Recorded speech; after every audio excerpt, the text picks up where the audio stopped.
Hey everybody, DJ here, and this is going to be a DJ Responds, but it's going to be more specifically geared towards the GPU industry and what's currently going on.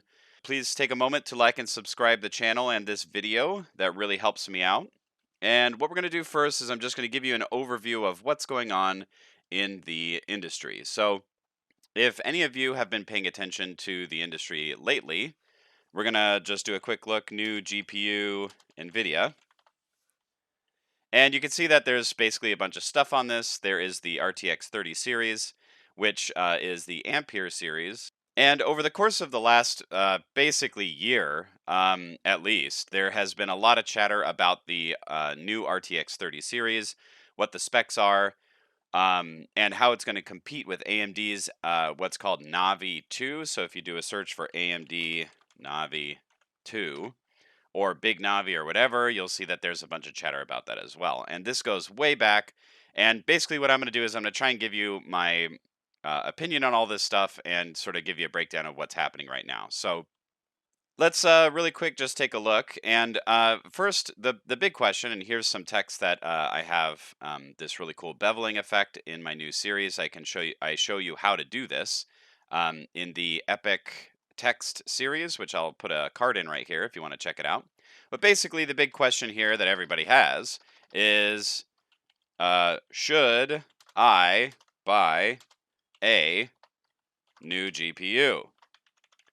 And that's the big question that everybody has right now.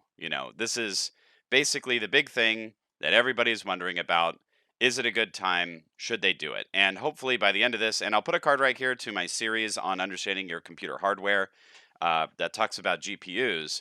You should know a bit about GPUs before you buy anything. And obviously, this is just my opinions. And I'm going to be giving you my best opinion on what I see. But basically, this is a question that a lot of people are asking themselves, especially for us who are um, workstation type users or people who are content creators. This is a really big question that we kind of want answered. And I'm not supported or sponsored by anybody, so I'm going to give you my best objective answer. Now, if we take a look here at what's going on, basically, if you even wanted to buy one of these brand new cards from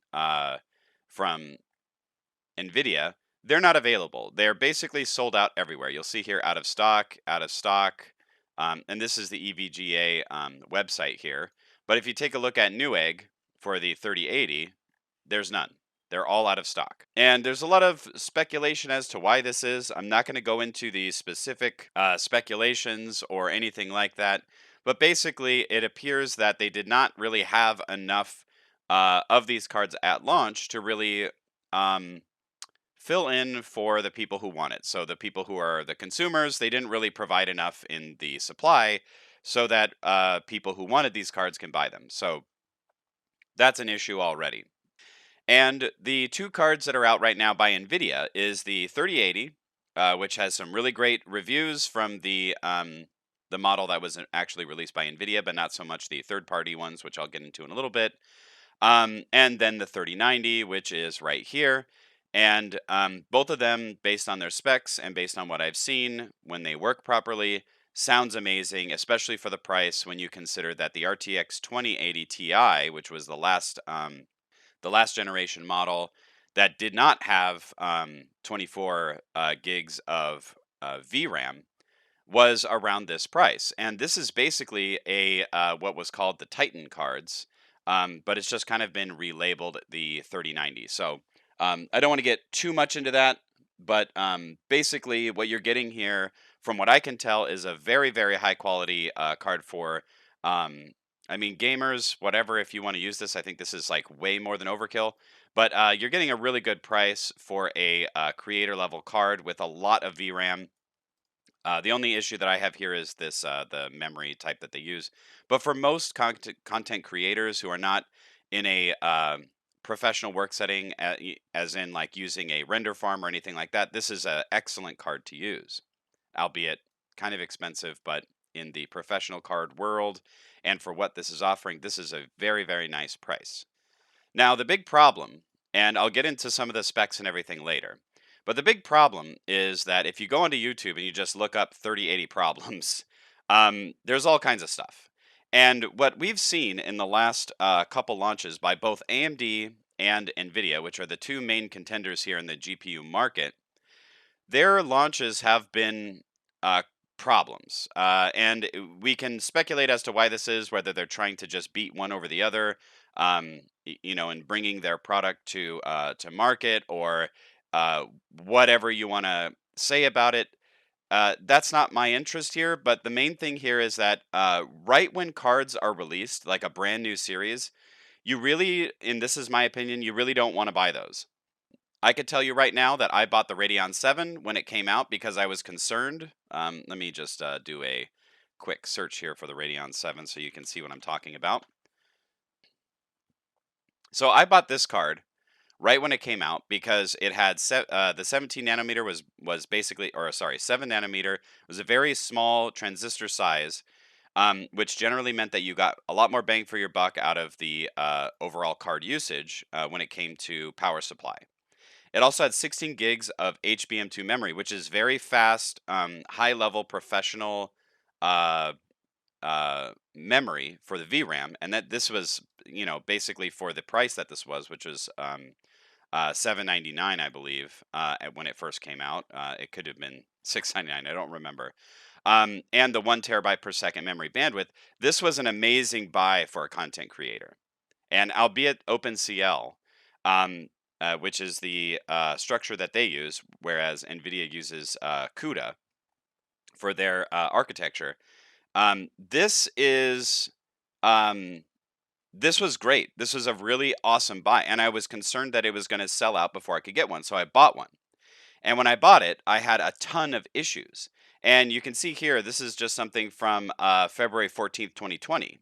And when the card that I have came out, the Radeon 7, that was February of 2019. So this right here, it shows like this, the driver issues get out of hand.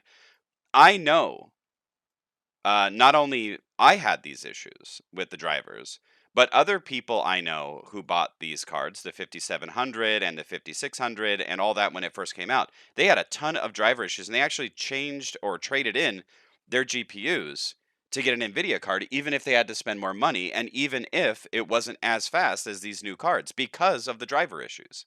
So this has all been figured out now, but it took months to get this figured out from AMD. And after I bought the Radeon 7, I actually bought a second one. So I actually have two of these cards here. And they work fantastic now. And I'm using Pro drivers on them and it's all fixed and everything. But I can't even begin to explain to you the issues that I had with the drivers, with trying to render things, with black screens, with hard shutdowns, all kinds of things when I first got this. And it was a nightmare. And anyone who knows me during this time knows that I was so stressed out because I had projects that I could not render because the drivers just kept crashing. Now, as far as I know, nobody has said that the issue with the new RTX cards has been anything wrong with the drivers.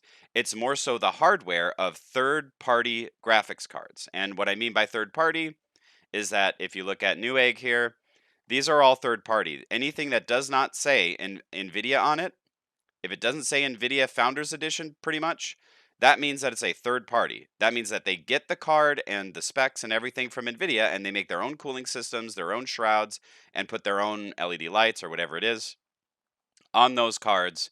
And that's what I mean by third party. It usually, especially from EVGA. EVGA has has a really great track record for their cards, especially the FTW series. Um, Usually those are better than the Founders Edition cards from Nvidia. But for some reason, a lot of people were seeing that these had a lot of crashing issues. Okay. Now, I'm not going to tell you the reasons why or anything like that because there's a lot of back and forth between Nvidia and third parties.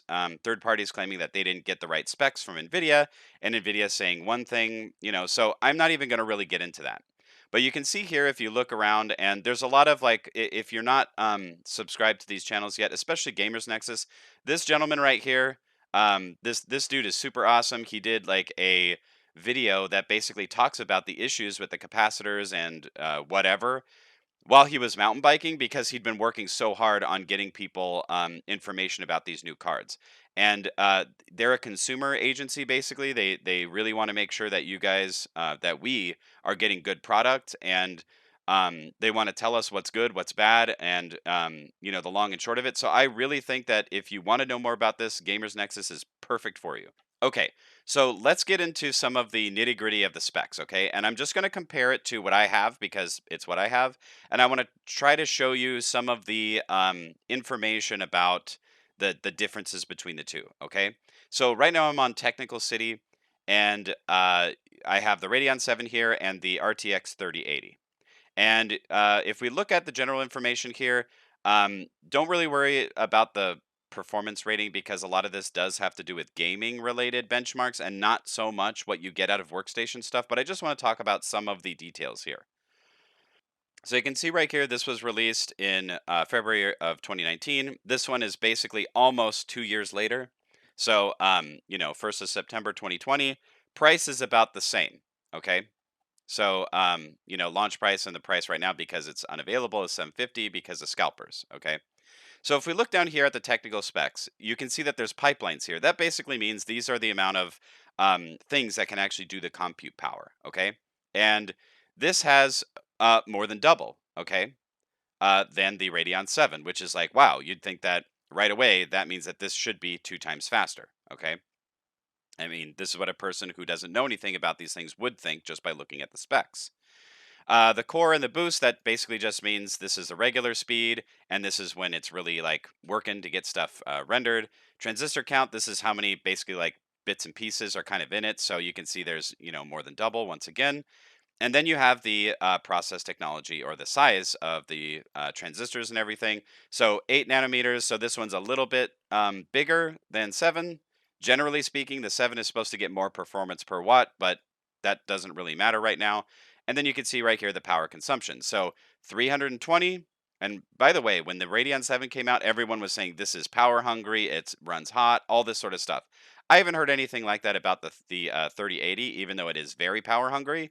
And from what I've seen, it runs really hot. So I'm a little confused and concerned as to why no one's really bringing up that issue when it was such a big problem with Radeon 7 when it came out. But I'll leave that alone as it is. Okay, so if we go down here to memory, this is your VRAM. Okay, the the video RAM that's in your card, and the speed at which it kind of like moves from the motherboard into the card and vice versa, and like basically changing the information between is really important when either gaming or when doing renders.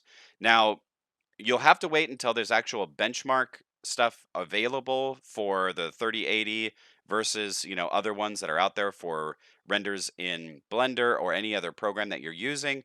But basically, what you have here is a memory type of HBM2 versus GDDR6. Okay, this is more for a professional card, and it has much higher quality components. Generally speaking, it is more reliable from what I understand, and as far as the amount of energy used, it uses less energy.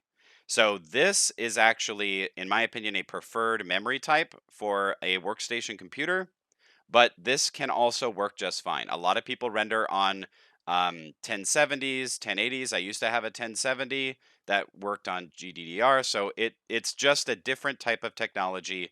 And in my opinion, this is the one that works out better. And from what I've seen from like more professional cards than GDDR6. But I mean, I'm not going to get too much into the weeds here, but basically, either one of these really should work fine, and you shouldn't make your decision, especially if you're a budget person who's on a budget.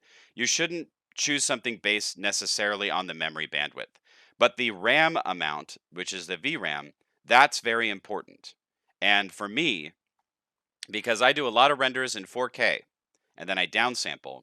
This was very important because I had really big scenes or really high quality textures. So 16 gigs of VRAM was very important. Now, the 2080 has 10, which is obviously two better than the last generation model that had 8. But still, this gets high marks because you basically can do more with this amount of VRAM. It may render slower than this one, but you get more that you can do with it. Now, if we go down here to the actual benchmarks, and you can look this up on your own, and you can cross-reference and check with other places as well. You can see that there's if you look at the specs, just offhand, you'd go, okay, well, there's double the pipelines, there's double the transistors. This is newer. The Nvidia card, the GeForce RTX 3080 is newer. So what the heck? This should be double the speed, right? If we look at the actual overall performance, you don't see that. It says right here plus 45% or 45.6%, and that's for both of these benchmarks, the overall and this specific one. And if we go down here to some of the other ones here, you can see that there's a 44% increase from the Radeon 7 to the RTX 3080. So, and this is all dependent on a couple different things of frames per second and all that for gaming. But usually that does kind of translate over to render speeds when we're looking at um, anything that's workstation related, like doing video and rendering scenes in Blender, etc. So if we jump over here so if we jump over here to the 3090, which in my opinion is a better competition to this, um, there's a lot of things here that really should be taken into consideration. So we're looking here, and you can see that you have the launch price of 700 versus 1500. Okay, so this is more than double the price. All right, so in my opinion, that should mean that you should get like uh, around double the render speeds, at least in my opinion. And that's just how I feel about it, is like if I'm spending 2 times the price, I really want to get 2 times the value. So if you look down here, you can see that the pipelines 3840 to 10,496. That's a huge increase over this. And they're not a one-to-one direct comparison. You can't really compare the two as far as like, because they just use different architectures. But that's usually a good indicator of like, oh, well, this should have higher performance. Okay. And the same thing here with the core clock speeds and the boost clock. This has a lower boost clock, but there's so many pipelines here. Then we get down to the power consumption, which is the same as the 3080. And then if we go down here to the memory, we still have the GDDR6X, but you get 24 gigs of VRAM. That's huge. That's a really big difference between this one and this one. Okay. You still have those kind of similar issues. You have the GDDR6 stuff, which, again, I prefer this over this. But, the memory bandwidth here is pretty good, and the memory bus width is okay in comparison. So if I had $1,500 to spend on a new graphics card, and I knew that there wasn't any issues with the with the card and with the drivers, this is a very good buy. This is an amazing budget buy for a person who's a content creator, because it has kind of everything that you need to make some really amazing scenes. Now, if we look down here at the overall performance, it still isn't double the amount of difference. Okay, it's 50%, 47.9, 58, 55, 50. So it's still not double, but with that VRAM and with the fact that you can use the ray trace cores to do some cool stuff in Blender, this is still an amazing buy. And so is the 3080, by the way. They're both really, really good buys. So if we take a look here now at what's going on with Navi 2, if you do a search for AMD Navi 2, there are some release. There's some release information. There's some specs, all kinds of stuff like that. And if we take a look at the 6900, so if we look at the 6900 XT, and you can see there's all kinds of stuff here. There's, it's going to challenge the RTX 3080. Some people are saying it's going to do the 3090. Some people are saying that the price is going to be around the same price as the 10 or the 3080. We don't know yet. It's going to be released later this month. So if we take a look at some of these specs here, and I'm sorry that this is so small. Let me make this a little bit bigger here. You can see here that there's some interesting things. They're going to the boost clock of 2 gigahertz, which is pretty great, and I've heard that it goes up to 2.2. The memory speed is going to be GDDR6, which whatever. The memory bus is actually smaller than the Nvidia cards, and the bandwidth looks like it's going to be roughly between the 3080 and the 3090. but the VRAM size is 16 gigs. The shading units has more than the Radeon 7, and the TDP is around 300 watts. And also, the slot width right here, this is dual slot. I've heard that a lot of the 3080s and the 3090s are bigger than dual slot, which is a problem for inside of your case. I go into that more in the GPU video that I made, but whatever. And right here it says theoretical performance because they really don't have the information on this yet. This is still speculation for the most part, although they did release a lot of the specs, but we don't know how this is actually going to work. People are saying that it should be 50% better than their last generation, but we really have to see what the actual speeds are and how well it will compare to the new cards that NVIDIA has to see which one you actually want to have. And obviously, there is a Team Blue, or sorry, Team Red, which is AMD, and a Team Green, which is NVIDIA, sort of like um, jingoistic like sort of competition between the two where people are like jingoism basically just means like they're making teams, right? Like I have a team and mine's always going to be better, and I have a team and mine's always better, even though like other uh things might show the contrary, like one might actually be better than the other, but they still are going to just root for their own team, which is kind of silly. When you're a consumer, you really should be getting what's best for you. So my suggestion here is number one, you need to wait until all of these problems that's going on with the 30 series launch is resolved if you're going to buy Nvidia. Okay, number one. Number two, I would recommend waiting a while until after AMD releases their card. Because what happened last time with Nvidia is after AMD released their version, Nvidia came out with a new version of the cards right after, which was called the Super Series, the 20 series with Super on the end, and they were better than the 20 series that people just bought. So if you have to buy a card, obviously you want to get the best bang for your buck. So do your research and find out. You might want to buy an older model card just to tide you over if you absolutely need one. But I would recommend waiting until sometime in first quarter or second quarter next year when all of these issues are kind of resolved and AMD releases their card, and then we see what Nvidia does, because there are rumors, and again, these are just all rumors, that the 3080 is going to have, if I do a search here, 20 gigabyte VRAM. If you look here, see, there's already videos speculating that the 3070 is going to have 16 gigs, the 3080 is going to have 20, and etc. So it's like there's so much speculation. There's a bunch of people out there saying that all this, there's super leaks and all this stuff. Like, I think that this is all kind of entertaining. So if you want to like watch this stuff just for entertainment value, fine. But things have changed wildly from the beginning of the year to now of what the new AMD and Nvidia cards are going to be. So again, my suggestion, you need to just wait and see what's going to happen with the cards. Don't be the first to buy. Because if you're the first to buy and the first to try, you're probably going to run into problems with your drivers, with the actual card itself, and you're going to be very disappointed. So it's better to let, and I'm not going to say it's better to let other people have those issues, but it's better that you don't have those issues. Okay. So let the system kind of work out its bugs and everything, and make a decision after you see comparison videos of actual workstation related um, benchmarks, and see how it actually works with the Blender program and what render engines you use before you end up buying. And that is going to pretty much be it for me on this episode.